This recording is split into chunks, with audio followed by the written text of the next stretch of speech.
ಅಂತಿಮವಾಗಿ ಹೇಳುವುದಾದ್ರೆ ಇಷ್ಟೆಲ್ಲ ವರ್ಷಗಳ ಕಾಲ ಯಕ್ಷಗಾನ ಕ್ಷೇತ್ರದಲ್ಲಿ ನೀವು ಸಲ್ಲಿಸಿದಂತಹ ಸೇವೆಗೆ ನಿಮಗೊಂದು ನಾನು ಎಲ್ಲರಲ್ಲಿಯೂ ಕೇಳುವ ಹಾಗೆ ಯಾರಿಗಾದ್ರೂ ಧನ್ಯವಾದಗಳನ್ನ ಸಮರ್ಪಿಸುವುದಾದ್ರೆ ನಮ್ಮ ವಾಹಿನಿಯ ಮುಖಾಂತರ ನೀವು ಧನ್ಯವಾದವನ್ನ ಸಲ್ಲಿಸಬಹುದು ಅಂತ ಹೇಳಿ. ಮೇಳ ಕಲಾವಿದರಾಗಲಿ ಯಾವ ಕಲಾವಿದರಾಗಲಿ ಧನ್ಯವಾದ ಪ್ರಥಮ ಸಲ್ಲಿಸುವುದು ಅವರ ಗುರುಗಳಿಗೆ. ನನ್ನ ಗುರುಗಳು ಶ್ರೀಧರ ಮಾಸ್ಟರು, ಆಮೇಲೆ ತಿದ್ದಿನೊಂದು ಮೊದಲಗಾರ ಮಾಡಿದ ಬಲ್ಲಾಳರು. ಆ ಹೊತ್ತಿಗೆ ಯಾರ ಪದ್ಯಕ್ಕೆ ಬೇಕಾದರೂ ನೀನು ಬಾರಿಸುವಷ್ಟು ಬಾರಿಸುವುದು ನೀನು ಅಂತೇಳಿ ತಯಾರಿ ಮಾಡಿಕೊಟ್ಟ ಕಲತಕ್ಕದವರು. ಆಮೇಲೆ ಒಂದು ಧನ್ಯವಾದ ನಾನು ಹೇಳಬೇಕು, ನಾನು ನಿನ್ನೆ ಹೇಳಬೇಕಿತ್ತು ರಂಗ ಇವರಿಗೆ ಗೋವಿಂದ ಭಟ್ರ ಸ್ಮರಣೆಗೆ ಹೋಗಿ ಹೇಳಬೇಕಿತ್ತು ನಾನು. ಯಾಕೆಂತ ಹೇಳಿದ್ರೆ ಆ ಮೇಳಕ್ಕೆ ಸೇರಿದ ಸಮಯದಲ್ಲಿ ನಾನು ಸಣ್ಣ ಹುಡುಗ, ಅಲ್ಲಿ ಹೋಗಿ ಈ ಇದರ ಭಾರ ಜಾಸ್ತಿ ಆಗ್ತಾನೆ, ಕಾಶ್ಮೀರ ಒತ್ತಡ. ಬೆಳಿಗ್ಗೆ ಹೋದಲ್ಲೆಲ್ಲ ನಿದ್ದೆ, ಇಡೀ ದಿವಸ ನಿದ್ದೆ ಮಾಡಿ ರಾತ್ರಿ ಇದ್ದು ಪುನಃ 7 ಗಂಟೆಗೆ ಹೇಳಿ ಹೋಗ್ಬಿಟ್ಟು. ಒಂದು ವಾರ ಕಳೆದಾಗ ಒಂದು ದಿವಸ ಸಂಜೆ ಪಾತಾಳ ವೆಂಕಟರಮಣ ಭಟ್ರ ಸುರೇಶ್ ಅವ್ರಿಗೆ ಅದು ಮಾಡಿ ನೀವು ಜಪಾನ ಮಾಡೋದಿಲ್ಲ ಎಂಥದ್ದು ಮಾರ ನಿಮ್ಮದು ತಲೆ ಮಾಡ್ದಾಗೈತೆ ನನಗೆ. ಹೌದಲ್ಲ, ಈ ಜಪ ಎಲ್ಲ ಬಿಟ್ಟು ಹೋಗಿದೆ. ಮನೆಯಲ್ಲಿ ಅಂದರೆ ತಂದೆ ಕೇಳ್ತಿದ್ರು ಜಪಾನ ಅಂತೇಳಿ, ಇಲ್ಲಿ ಯಾರಿಲ್ಲ, ಮಾಡ್ತೇನೆ. ಮರುದಿವಸ ಅವರೇ ಬಂದು ಮೇಳಕ್ಕೆ ಹೋದ ಕೂಡಲೇ ಬಸ್ ನಿಂತ ಕೂಡಲೇ ಅವರೇ ಒಂದು ಬಸ್ ಸ್ನಾನ ಮಾಡೋದು. ಬೆಳಗ್ಗೆ ಚಳಿ ಇಲ್ಲ ಏನಿಲ್ಲ, ನೀರಿನಲ್ಲಿ ಸ್ನಾನ ಮಾಡೋದು. ನೀರಿನಲ್ಲಿ ಸ್ನಾನ ಮಾಡಿ ಸೀತ ಹೋಗಿ ಗಣಪತಿ ಅಲ್ಲಿ ಮೇಳದ ಗಣಪತಿ ಅಲ್ಲಿ ಹೋದಾಗ ಗೋವಿಂದ ಭಟ್ರು ವಿಷಾಂತರಾಗಿ ತಪ್ಪಿಸಿ ಕೂತಿದ್ದಾರೆ. ಮುಂಚಿನ ದಿವಸ ರಾತ್ರಿ ಅವರ ಕೌಶಿಕನನ್ನು ಕಣ್ಣು ತುಂಬ ನೋಡಿದ. ಮರು ದಿವಸ ಬೆಳಿಗ್ಗೆ ಹೋಗಿ ಜಪಕ್ಕೆ ಹೋಗಲು ವಿಶ್ವಾಮಿತ್ರನಿಗೆ ಆ ಕಪ್ಪು ತಲೆಗೂದಲು ಬೆನ್ನೆಲ್ಲ ಹಾಕಿ ಕೂತ್ಕೊಂಡಿದ್ದಾರೆ ಅಂತ. ಒಳ್ಳೆ ಕಟ್ಟುವಸ್ತದ ಆಳು. ನನಗೆ ಜಪ ಬಿಟ್ಟು ಹೇಗೆ ಬರೋದು ನೋಡೋದೇ ಕಷ್ಟ. ಆಚೆ ಈಚೆ ಇಲ್ಲಿ ನೋಡುವಾಗ ವಿಶ್ವಾಮಿತ್ರನಾಗೆ ಕಾಣ್ತಾರೆ. ನನಗೆ ಅದೇ ಪ್ರಸಂಗ ನೆನಪಾಗುತ್ತೆ.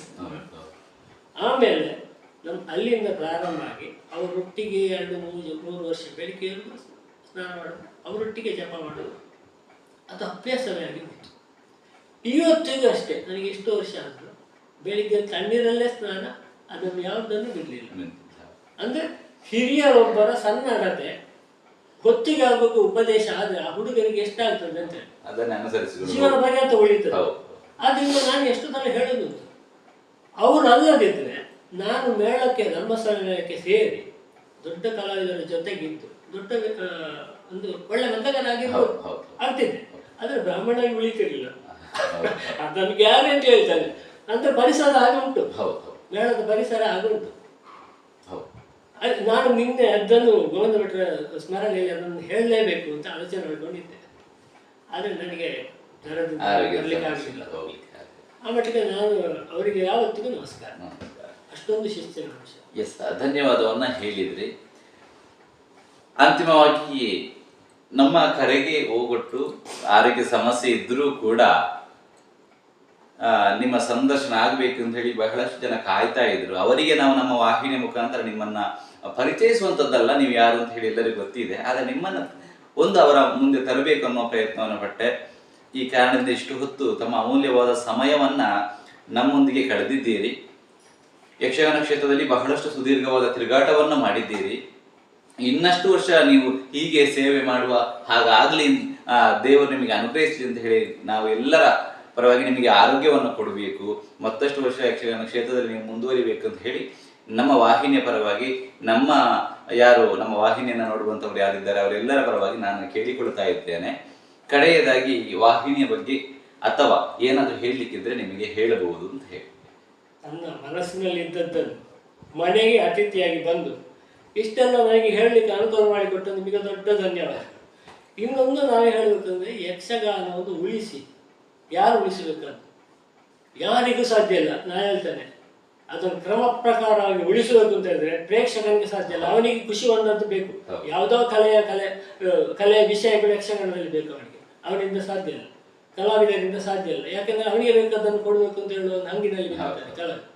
ಇದನ್ನೆಲ್ಲ ಉಳಿಸಲಿಕ್ಕೆ ಶಕ್ತಿ ಇದ್ದದ್ದು. ಒಂದು ಪ್ರೋಗ್ರಾಮನ್ನು ಎಷ್ಟು ಬೇಕಾದರೂ ಹಾಳು ಮಾಡಲಿಕ್ಕೆ ಶಕ್ತಿ ಉಂಟು, ಎಷ್ಟು ಬೇಕಾದರೂ ಒಳ್ಳೇದು ಮಾಡಲಿಕ್ಕೆ ಶಕ್ತಿ ಇರೋದು ಒಬ್ಬನಿಗೆ, ಭಾಗವತರಿಗೆ ಮಾತ್ರ. ಎಲ್ಲಾದರೂ ಪರ್ಫೆಕ್ಟ್ ಆದರೆ ಅವ ಮನಸ್ಸು ಮಾಡಿ ಯಕ್ಷಗಾನವನ್ನು ಉಳಿಸ್ಬೋದು, ಬೇಡದನ್ನೆಲ್ಲ ತೆಗೆದು ಹಾಕ್ಬೋದು. ಅವನಿಗೆ ಅಧಿಕಾರ ಉಂಟು, ಬೇರೆ ಯಾರಿಗೂ ಸಾಧ್ಯ. ಖಂಡಿತವಾಗಿ ನೀವು ಆಡಿದ ಮಾತುಗಳನ್ನ ಖಂಡಿತವಾಗಿಯೂ ಪಾಲಿಸ್ತಾರೆ ಅಥವಾ ನಾವು ಪಾಲಿಸ್ತೇವೆ ಅಂತ ಹೇಳುತ್ತಾ ನಾ ಸಂದರ್ಶನಕ್ಕೆ ಬಂದಂತಹ ನನಗೆ ಸಂದರ್ಶನಕ್ಕಿಂತ ಮುಂಚಿತವಾಗಿ ರಂಗ ಅಂತ ಹೇಳಿ ಲಕ್ಷ್ಮೀ ಮುಚ್ಚಿನರವರು ಇವರ ಬಗ್ಗೆ ಒಂದು ಅತ್ಯದ್ಭುತ ಪುಸ್ತಕವನ್ನು ಬರೆದಿದ್ದಾರೆ. ಅದನ್ನ ನನಗೆ ಕೊಟ್ಟಿದ್ದಾರೆ. ಬಹಳಷ್ಟು ಸಂತೋಷ ಆಯಿತು ನೀವು ಈ ಪುಸ್ತಕವನ್ನು ನನಗೆ ಕೊಟ್ಟಿರುವಂಥದ್ದು. ಇಷ್ಟು ಹೊತ್ತು ಅಮೂಲ್ಯವಾದ ಸಮಯವನ್ನ ನಮ್ಮೊಂದಿಗೆ ಕಳೆದಂತಹ ನಿಮಗೆ ಪ್ರೀತಿಪೂರ್ವಕ ಧನ್ಯವಾದವನ್ನು ಸಲ್ಲಿಸ್ತಾ ಇದ್ದೇನೆ. ಧನ್ಯವಾದಗಳು.